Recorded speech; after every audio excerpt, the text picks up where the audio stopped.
ভাই অরিজিৎ সিং নাকি আর গান গাইবেন না। এটা আমার কথা না। এটা ফেসবুক পেজ আছে অরিজিৎ সিংয়ের, ভেরিফাইড ফেসবুক পেজ।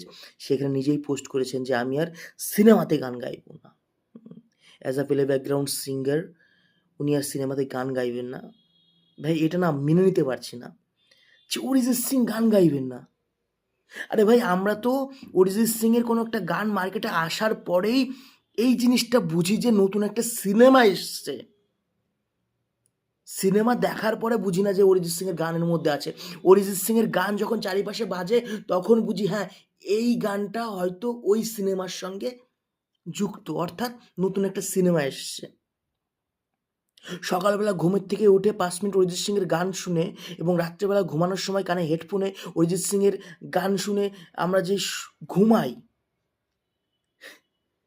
এই অনুভূতিগুলো যারা অরিজিৎ সিংয়ের অন্ধভক্ত আমার মতন তারাই ফিল করতে পারবে। মনে আছে এই তো কিছুদিন আগের কথাই, খুব দুঃখ লাগছিল, ডিপ্রেশনে ছিলাম, অরিজিৎ সিংয়ের গান শুনে চুপচাপ করে বসে থাকতাম। ভাই সেই তুখোর সিঙ্গারটা উনি অ্যানাউন্স করলেন যে উনি আর প্লেব্যাক সিঙ্গার হিসেবে গান গাইবেন না।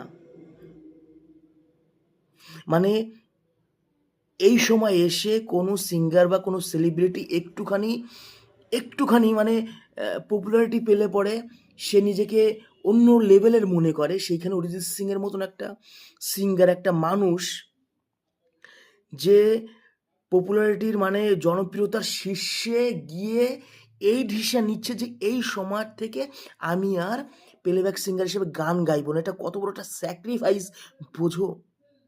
বলে না যে অরিজিৎ সিং হতে পারে শীর্ষস্থান দখল করছে পপুলারিটি, কিন্তু ওনার পা এখনো মাটিতে আছে।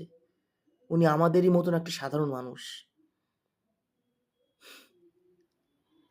হয়তো উনি নতুন যেসব সিঙ্গার আছে তাদেরকে জায়গা করে দিতে চাইছেন, হয়তো উনি অন্য কিছু করতে চাইছেন। একটা কথা আছে না, যার ট্যালেন্ট আছে না সে একদিকে আটকে থাকে না ভাই, সে বিভিন্ন দিকে ছোটে, আমার সব কিছু করতে হবে, সব কিছু করতে হবে।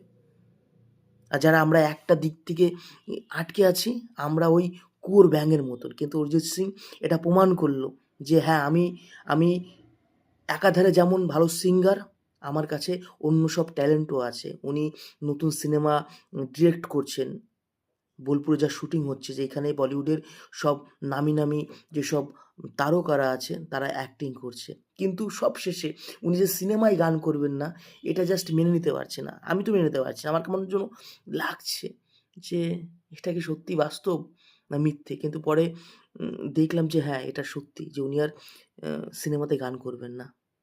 তো যাই হোক, অরিজিৎ সিংয়ের ওই যে মঞ্চ কাঁপানো একা যে গানগুলো, রকস্টার, গ্লোবাল রকস্টারে যে একটা জার্নি শুরু করার ইচ্ছাশক্তি জাগিয়েছে, আমরা আশাবাদী উনি সত্যি আমাদের ভারতের নাম উজ্জ্বল করবে পুরো পৃথিবীতে। আর কি বলবো, কোনো কথাই বেরোচ্ছে না। জাস্ট একটা কথাই বলবো, যারা অরিজিৎ সিংয়ের অন্ধভক্ত ভাই আমার মতন, প্লিজ ভাই একটু শেয়ার করে সবাইকে জানিয়ে দাও যে আমাদের অ্যাকচুয়ালি হিরো একটা সাইড থেকে অবসর নিচ্ছেন।